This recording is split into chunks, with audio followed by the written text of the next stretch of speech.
It's an absolute pleasure to be here today, folks. My name's Dave Barton. I'm the mayor of the Township of Uxbridge. And we've got some incredible people here behind me. So I'm going to start with my good friend Mayor Carter, for the Mayor of Oshawa, Mayor Kevin Ash, the Mayor of South Uxbridge. And then we've got Prabmeet Zakaria, who's a very good friend of Uxbridge. And then the Premier. Thank you, buddy. Thank you. Great to see you. And then my MPP and Minister Peter Bethenfolby, who's a great friend. And I'm here to talk about these gentlemen. They're true champions. They continue to go above and beyond when it comes to really building Uxbridge. So when you look across the province, we've got new hospitals, new long-term care facilities. We've got highways being built all over the place, whether it's the 413, the Bradford Bypass, the widening of Highway 7, which is right behind us here, as well as the 400. Prab, you've been really busy because you drive up from the 401 up to Parry Sound. The entire area is under construction. The infrastructure work being done is phenomenal. And then it's not just highways. I think there's more tunnels being built under the City of Toronto right now that have been built in 40, 60 years. Just phenomenal, the infrastructure being built here. And this team are hard at work building. And then something a little bit closer to our heart, whether it's the nuclear in Clarington or the Go East expansion, time and time again, this team are stepping up for Durham Region and then for Uxbridge in general. And then just one other thing to just comment on. Peter Bethenfolby is just a phenomenal guy who's balancing the books in the province of Ontario. For the first time in, I think, Peter, Peter, I think it's 20 years, the first improvement in our credit rating. Unbelievable the work you're doing. You're building Ontario while making the numbers better. And then a little bit closer to my heart in Uxbridge. Uxbridge, when Peter was elected for the first time, they were threatening to close the Uxbridge Hospital. Since then, new Uxbridge Hospital has been announced. We're breaking ground this spring. 192-bed long-term care facility that's going to be part of that campus. New Uxbridge Urban Provincial Park, just phenomenal. Doubling of OSIF, which is building infrastructure, allowing smaller municipalities like mine to be able to focus on the infrastructure that we all need. And then the downtown is really the heart of any small town.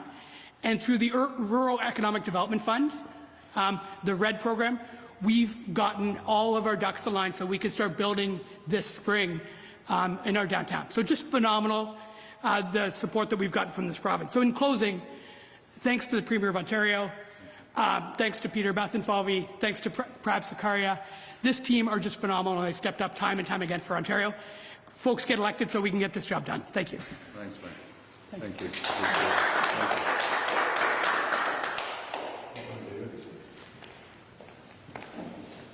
Premier?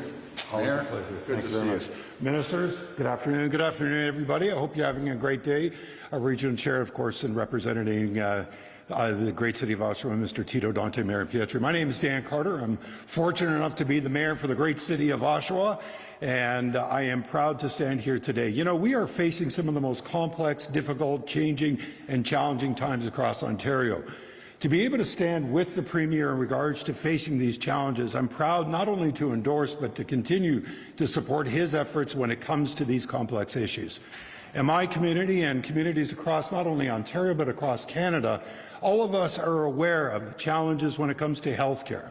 I was proud to be able to stand with the Premier and the ministers when we made an announcement at Lakeridge Health in regards to $88 million to be able to have Ontario doctors stay at home, be educated here locally, and to continue to be able to foster that, along with our partnership at Lakeridge, Queen's University, and the great city of Oshawa. Premier, I can't thank you enough for bringing innovative ideas and concepts forward that we can address the complexities of what we're facing today. I stand here to support the Premier and his ministers and their efforts in regards to my community and communities across Ontario. I also appreciate the work that you've been doing on behalf of Canada. And if there is a moment that Canada is being, it's about uniting us together, not dividing us.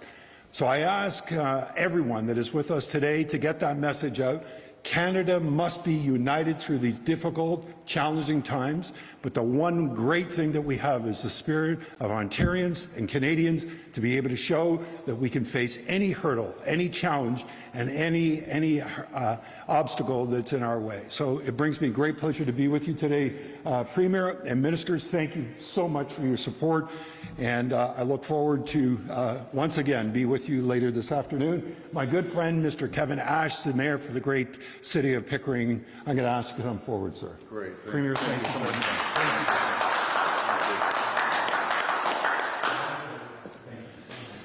Good evening, ladies and gentlemen. Good afternoon, sorry. Welcome to Pickering. I'm delighted to be here. My name's Kevin Ash. I'm honored to be the mayor of the city of Pickering. Premier Ford's leadership is exactly what Ontario needs as we navigate complex challenges like the tariff dispute with our friends south of the border.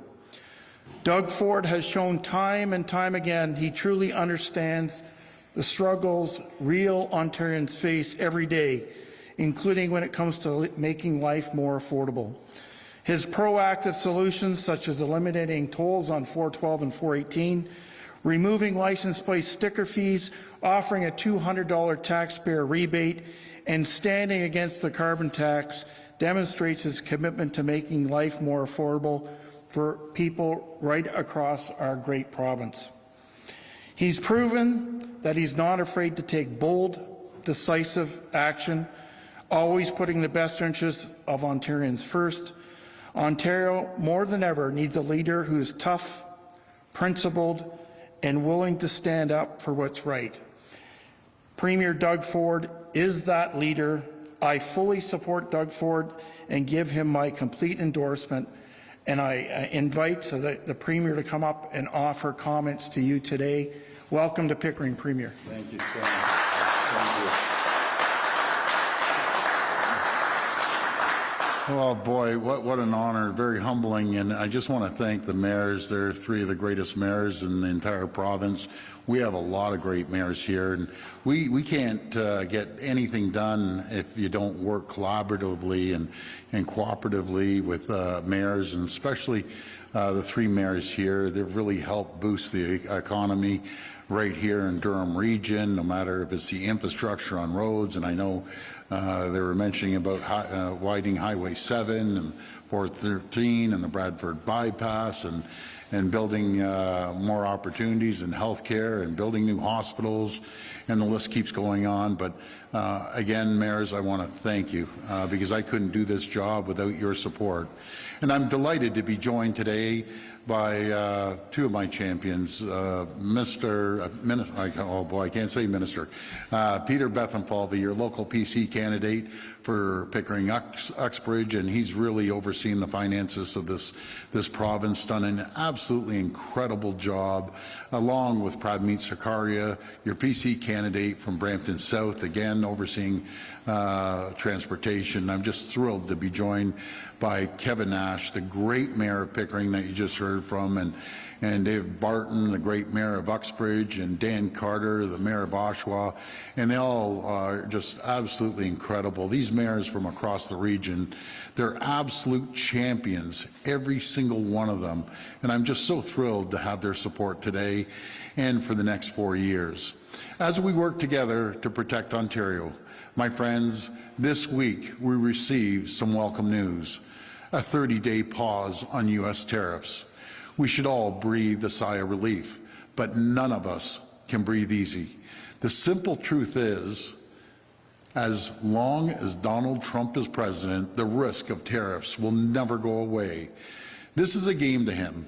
He wants to break Canada. He wants to buy Canada. But the Canadian spirit can never be broken, and Canada is not for sale. As we stand here, all we know for sure is there's a 4-week pause on tariffs. Whether he implements them in a month, next year, or 2 years from now, he will use the threat of tariffs to get what he wants. Make no mistake, Canada and Ontario will continue to stare down the threat of tariffs. If they come, Trump's tariffs will devastate our economy. They will put hundreds of thousands of jobs at risk. and they'll hit the bottom line of every household in Ontario. Canadians cannot afford yet another blow to their finances. So many families' budgets are already stretched to the limit.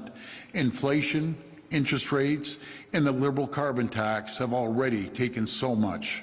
You deserve to keep more of what you earn every single day. On this front, our PC team has been hard at work for years. It starts right here in Durham, where our PC team eliminated the tolls on highways 412 and 418, saving drivers $68 million. We cut the gas tax by 10.7 cents per litre, saving the average driver $400. We canceled the license plate sticker fee, saving families $120 per year for every vehicle. We launched One Fare, saving the average transit rider in the Greater Toronto Area $1,600 every year. We permanently froze fees on driver's license and photo cards, saving drivers another $66 million every year. And we ended the wasteful Drive Clean program, saving drivers $40 million every year. This is real money, real savings, back in your pocket where it belongs. As we stare down the threat of tariffs that will send already high prices skyrocketing, we need to do more. We need to do everything we can to keep costs down for hardworking families, to protect Ontario wallets. For starters, a re-elected PC government will make the gas tax cut permanent, saving drivers and families hundreds more. We're not going to stop there. A re-elected PC government will use the powers of the legislature to strengthen our ban on tolls on provincial highways.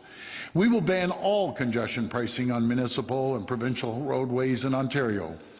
Here in Durham, there's one more toll on a provincial highway we have to deal with. Tolls are absolutely horrible. They hit hard-working families the most. Tolls are nothing more than a tax on drivers trying to get home or to a job. They're nothing more than a tax on workers earning a paycheck. My friends, the era of road tolls on provincial roads and highways, they're done, they're over.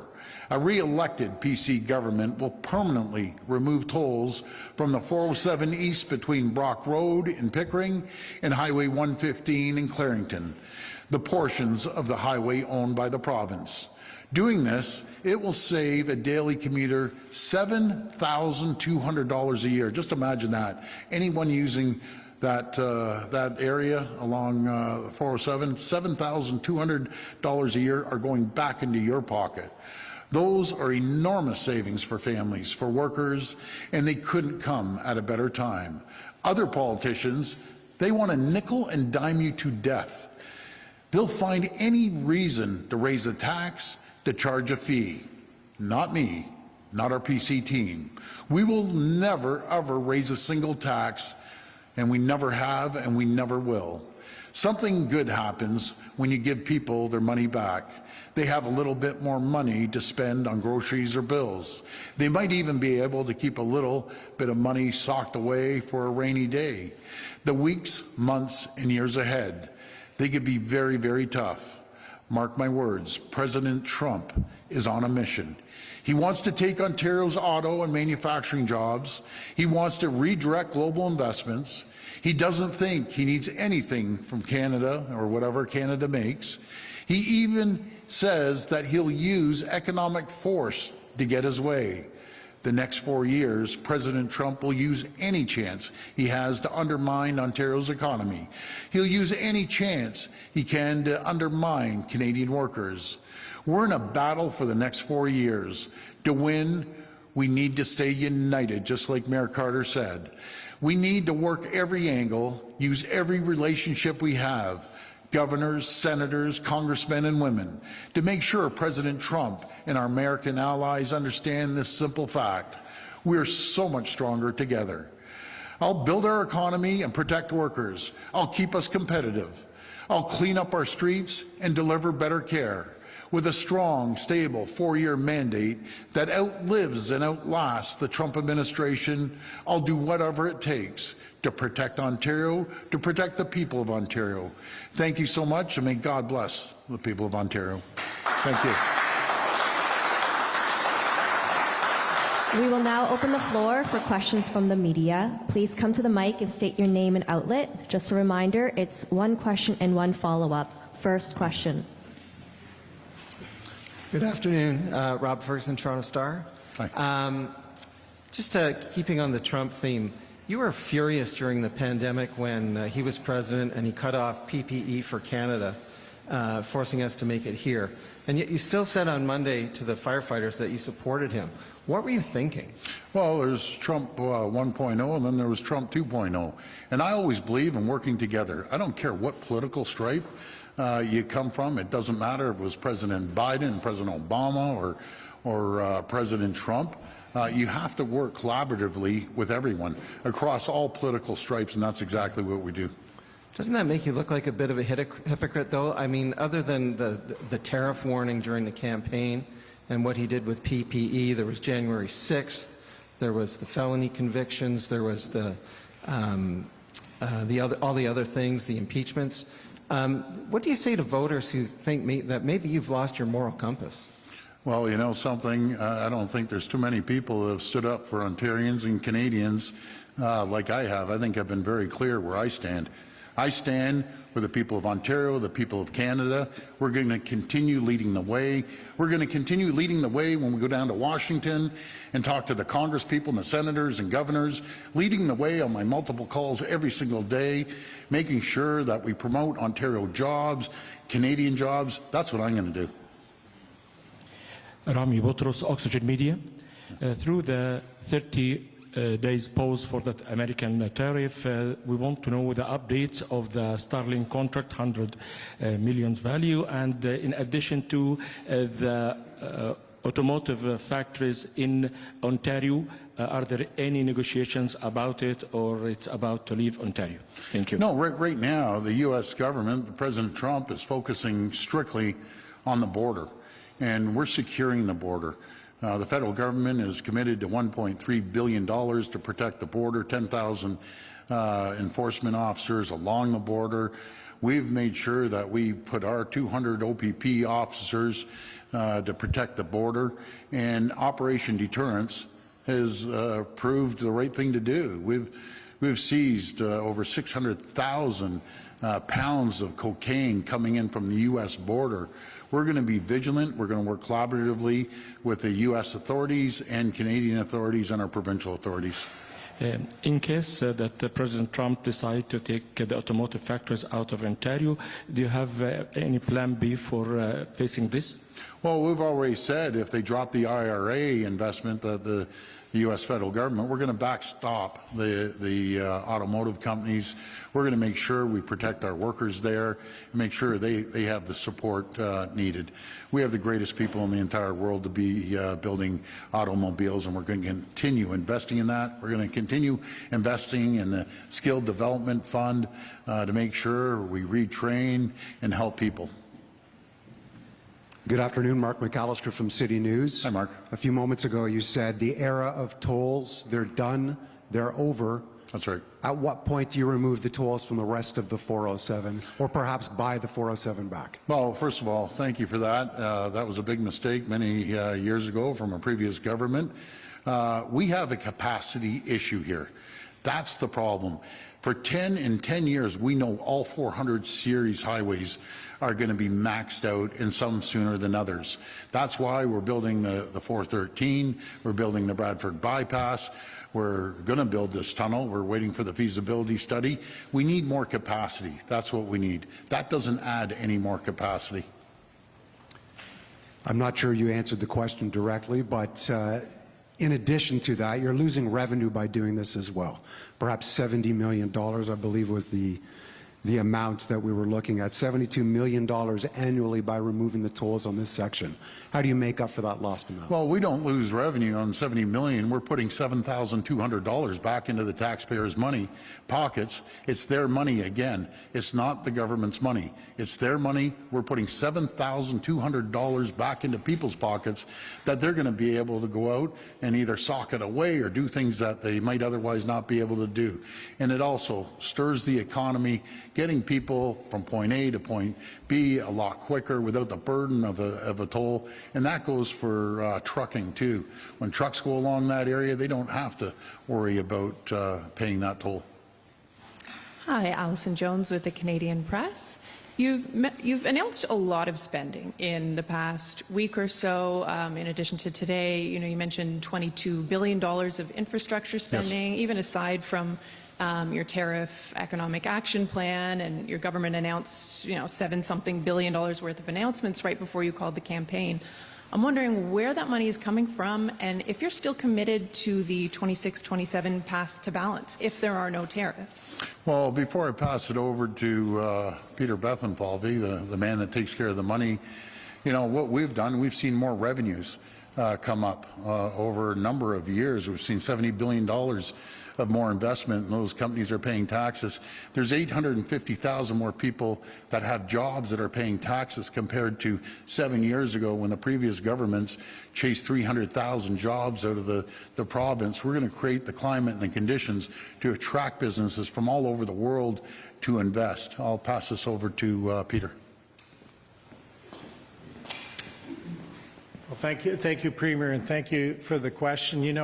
One thing we've worked really hard at over the last 6.5 years is to balance the budget, and we're there. We got 2 credit rating upgrades, the lowest debt to GDP, so the lowest debt burden in over a decade, lowest interest expense since the 1980s. What does this mean? That means we're in the best financial shape of anyone to do what is necessary to protect the economy, to protect jobs, protect workers, in the face of any sort of environment like we're facing right now with tariffs.